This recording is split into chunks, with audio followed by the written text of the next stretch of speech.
Hey, this is Rob Anspach, and welcome back to another edition of eHeroes. Now, many of you have read my very first book. It's called Share, and the very first chapter is Share Your Story.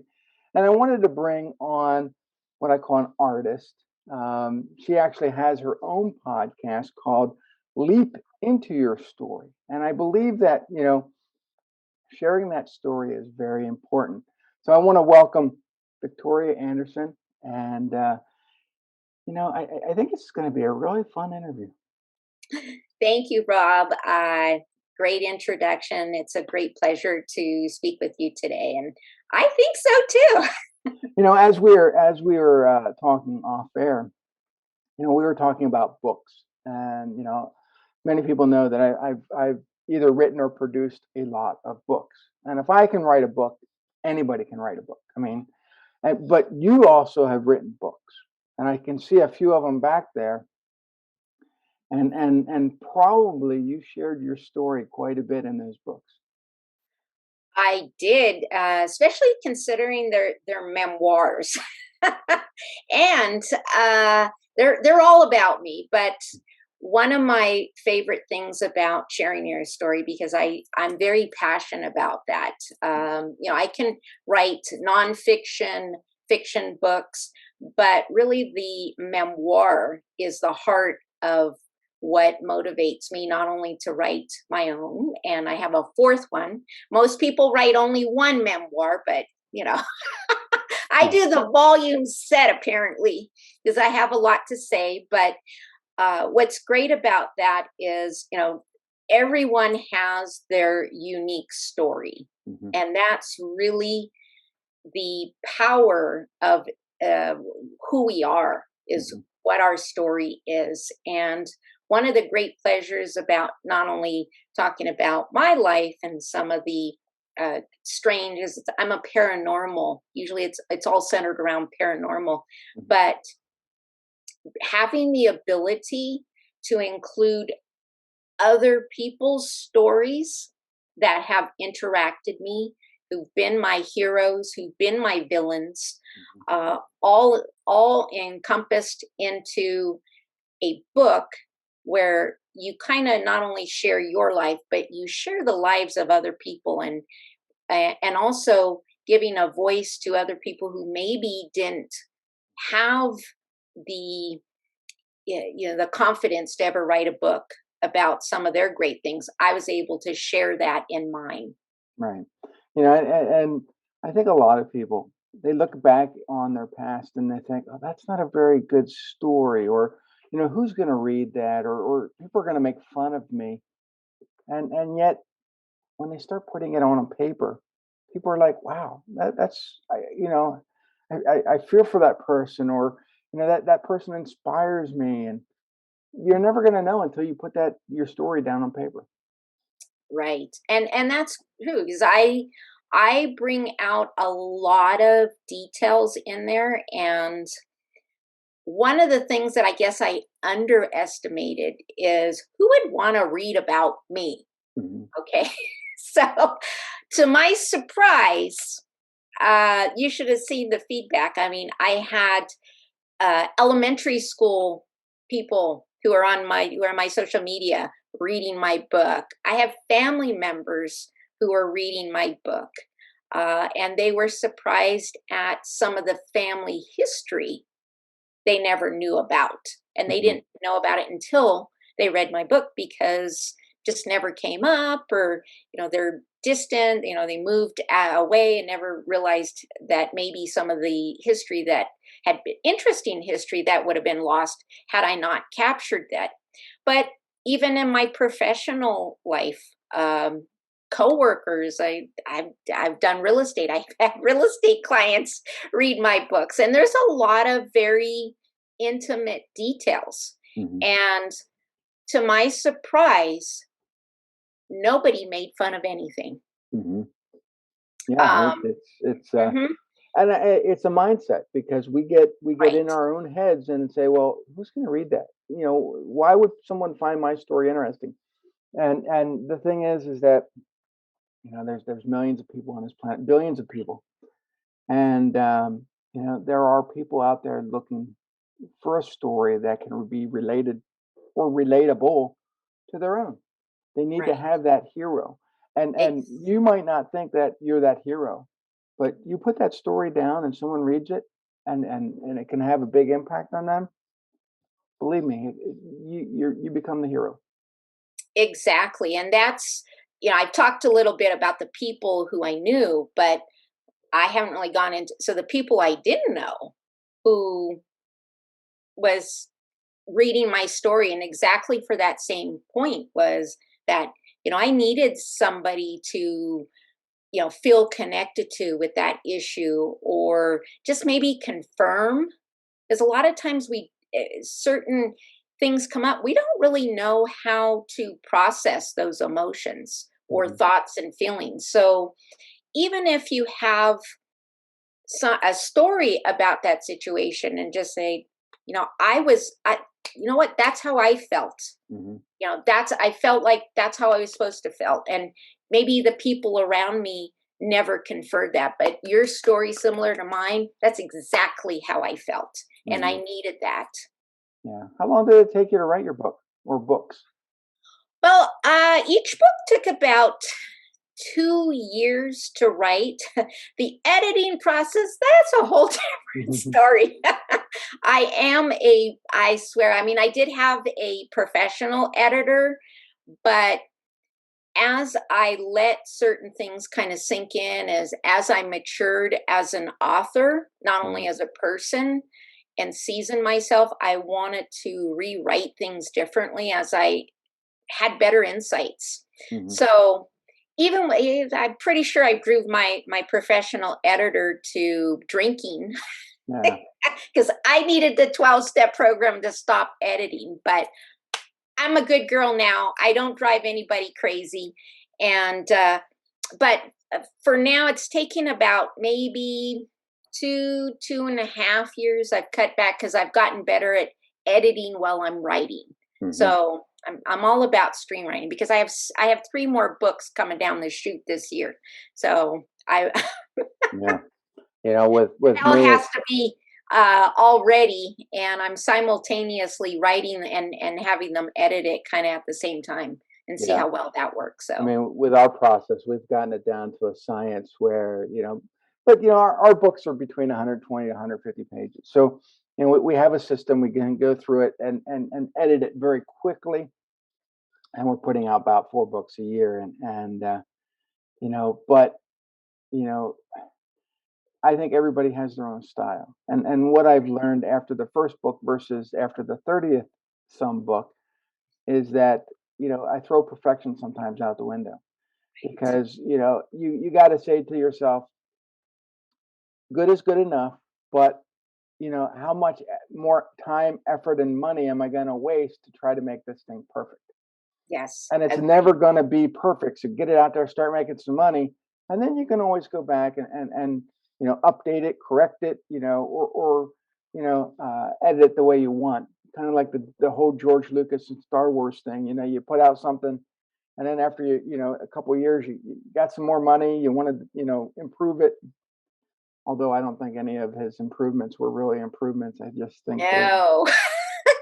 That is the honest to goodness truth, because I'll tell you, as being a ceramic artist too, and specifically ceramics, not say drawing or painting, because if you overdo it, you can Mhm. always gesso it or take Right. another. But ceramics, if you overthrow something or overdo, it's all over.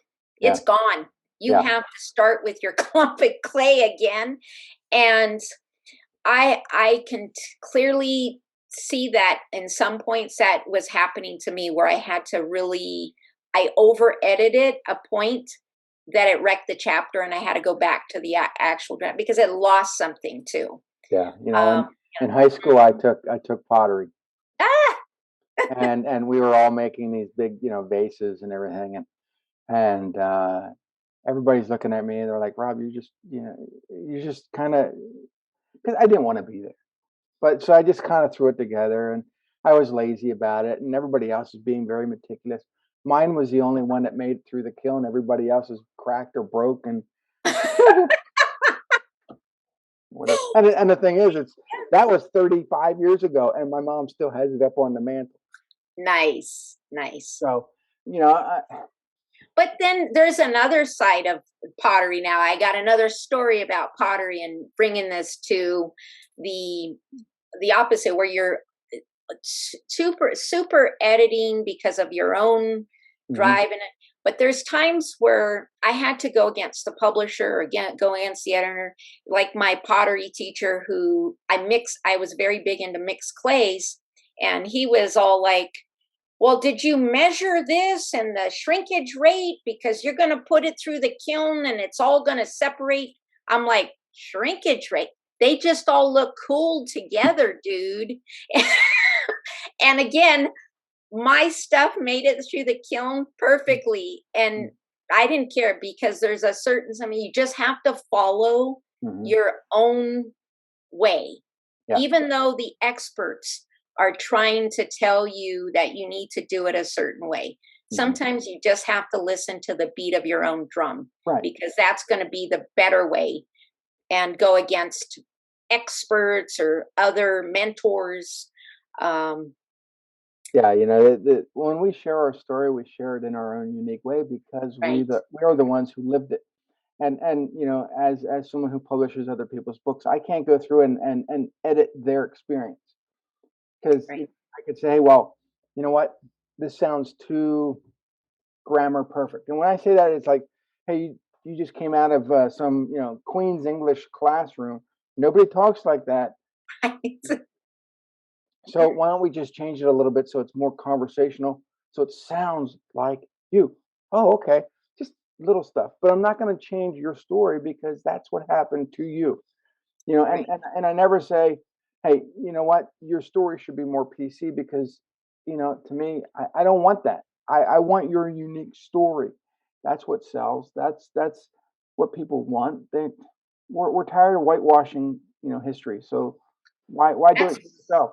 yeah, that is a concern. That some of my second book, where I was talking about 9/11 and some issues in there, and my editor was like, well, I don't know, this might be kind of dated stuff, and you might want to talk about this a little differently. And I'm like, not really. Right. That was my thoughts and feelings and my filter through that time. That's right. Why would I want to change it to accommodate 2021's perception of that? That's how it was back in the day. Yeah. And you have to capture that essence. And I am totally opposed to any type of PC or censorship whatsoever, because it will become a sliding slope Hmm. and destroy all type of freedom of Right. speech. Right. Mhm. And the first time you do it to yourself, it makes it Yes, so much easier to change that story the next time, and then the next time, right.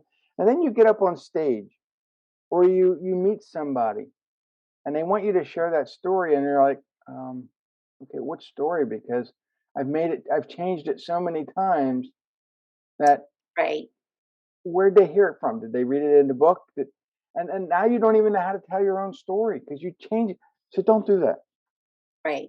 Well, also too, it does something to yourself. I mean, Mhm. your story, good, bad, and different, who likes it or who doesn't like it, is your story. Yeah.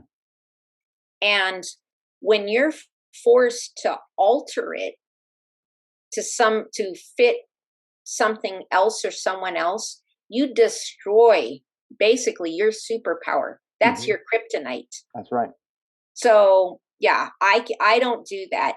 Um, and I and I still I'll take the criticism, good, bad, and indifferent, over some of the stuff I've written about. I don't care, Yeah. because again, I'm not going to allow it to be a kryptonite to my story, my energy, my life. So you And I'm don't like glad. it, don't read it, That's it. kind of thing. And I'm glad you said that because a lot of people take to heart the criticism. And as a writer or as someone who has a podcast, You know, they always have some opinion, and you have to just get over that. You know, you write Right. the story your way, you put it out there your way, you do it your way. And if someone says otherwise, who cares what they say? You know, they haven't lived Exactly. your story, and Right. everybody's going to criticize something. So I just don't let it affect me. Had I Exactly. had I let it affect me, I wouldn't have written as many books as I did. It just Exactly. Well, I'll tell you, I think maybe developing the thick skin comes back from being a professional artist. Mhm. You want to talk about criticism? Because, at least your critics, they have to read the book. And Right. your art, it's outward, right? I was told early on that I would never amount to anything. My work was, always going to be kind of um, what's the word? And never get out of the beginner stage, Mhm. and it wasn't sophisticated enough. And you know what? I didn't care because I'm an international artist. I've been president of ceramic organizations. I have my work globally in collections. Mhm. Uh, I didn't really care. I mean, I don't know. I mean, when you're into something very passionately, that's one of the things that I coach to or even stress in my online writing courses is that you have to remember your why. Mhm. Because your why is connected to your who you are. Mhm. And I didn't know if this was true. I mean, it was from my professor. I mean, on top of it, an Mhm. authority figure who had a whole lot of accolades to his name. But you know what? My why was I was passionate. I did it to challenge myself. I wasn't really out there to market it. And frankly, I turned his beginner stage into, I never want to get out of the beginner stage because the seasoned artists, and this happens, I've seen this in writers, is they burnt themselves out, like you said, with the perfectionism. And they Mhm. get to a level of having a certain standard and they're afraid to try new things. Mhm. And that works counterproductive. So I think whether you're an artist or a writer, you know what? Stay in your beginner stage. Right. Stay curious. Stay creative. Stay hungry to learn and continuously improve. So how did you start the your podcast? That's I mean your podcast is the Leap into Your Story podcast, but did you start it because of your books or did you start it before or after? Well, I had actually was designing or creating, I should say, a course for writing memoirs. And the podcast thing was kind of in the middle of this because what I realized is I was changing. I wasn't really known. I'm not a New York Times bestseller author. I mean, I have my own inner circle and influence and coaching, but I really felt like I needed to bring something bigger for to expand my reach, and the podcast was just seemed to be the natural fit. And the funny thing is, I didn't realize that you can do a video podcast because I was planning to be all voice. Let Mhm. me now I've worked and I've had businesses. I've had an antique business with my husband, and we dealt with studio people. Being behind the scenes, I've done script writing. I'm all behind the scenes, never in front of the camera. So when I was working with my podcast coach, she gave me the option to do video or podcast, audio only. And I says, well, this is already out of my comfort zone. So let's just go all the way. Let's just do video. I don't know. I'm like, where am I supposed to look? I was just a hot mess. I hadn't used too much Zoom in the beginning. So not being very tech savvy. Now I'm editing my stuff, doing audio. Yeah. And this is all less than a year. So, Yeah. I was and using I was yeah, using Zoom before it was popular, and but I've always discovered that it was just easier doing one-on-one interviews than trying to pick up the phone and because my original interviews back 10 years ago were awful. I mean, they were. I they're can't say they were awful, but the quality of the sound wasn't that great, and you had to do everything through your phone. And all I had was cordless phones or cell phones, and so you weren't tied to you right. know the Zoom video, and things were staticky, and you'd lose them and dial back. And I'm so glad that Zoom's here because I find the conversations are better because you can actually look at the person, interact with them a little bit better, and Right. No, I love Zoom. I don't know if I could have done it without it.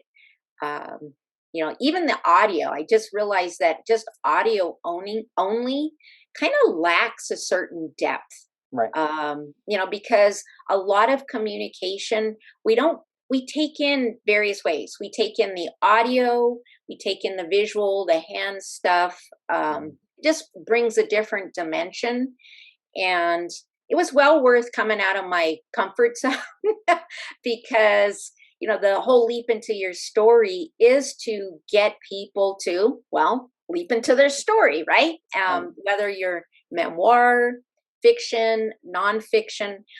I've even had Hollywood script writers on blog, people with blogs.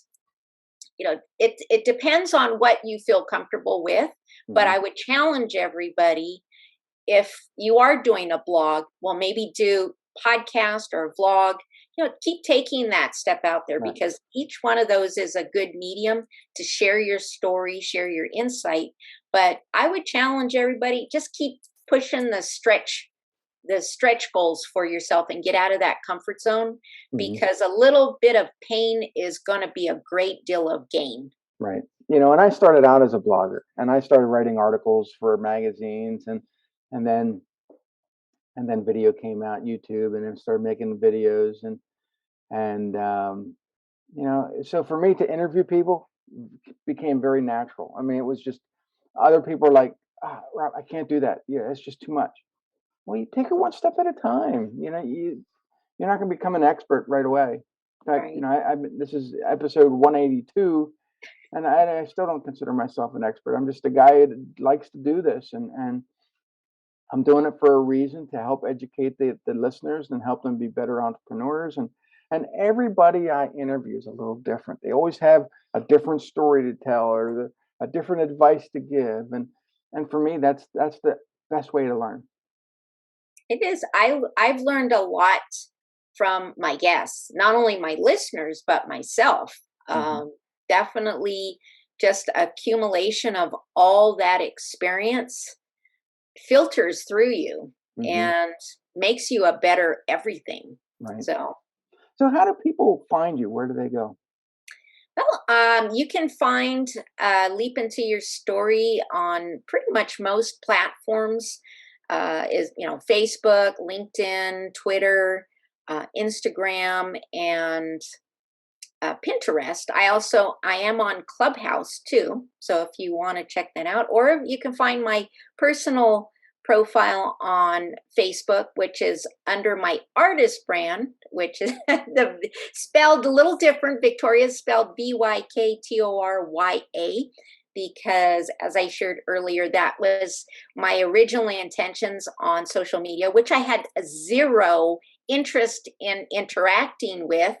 However, I wanted to network with other ceramic artists, and that's what, in essence, got me on social media at all. And of course, now I'm all over. Pretty much as I'm starting to work with TikTok, and of course, I do also have YouTube channel for videos.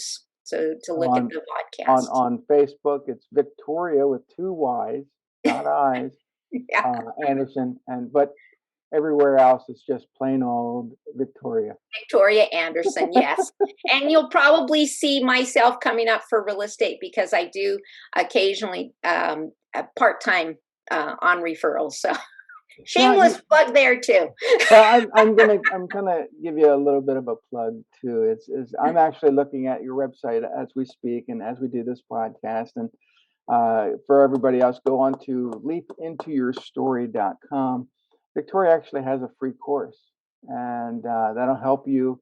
I'm going to just click on it and kind of give you the skinny on it, and as long as my internet works here. And she kind of guides you through the whole writing course. And it's not something I offer, but it's something that you can get directly through Vyktorya on our website, and it's a way for you to get started on sharing your story. Yes, yes, and the free course also includes it's kind of a bundle, so you have a couple of courses plus the 25 item writer success checklist to help that out. And again, you can find that on the website at leapintoyourstory.com/gifts. There you go. And see, this what makes Vyktorya an e-hero, not because she has two Y's in her name, but because she's willing to give back and help. And when you want to share your story, whether you come to me to have the book published, whether you go to Vyktorya to share that story not only on a podcast or in a book or in a blog, you know, learn to share that story, because that's going to be that thing that drives your audience to you. So thank you guys for listening.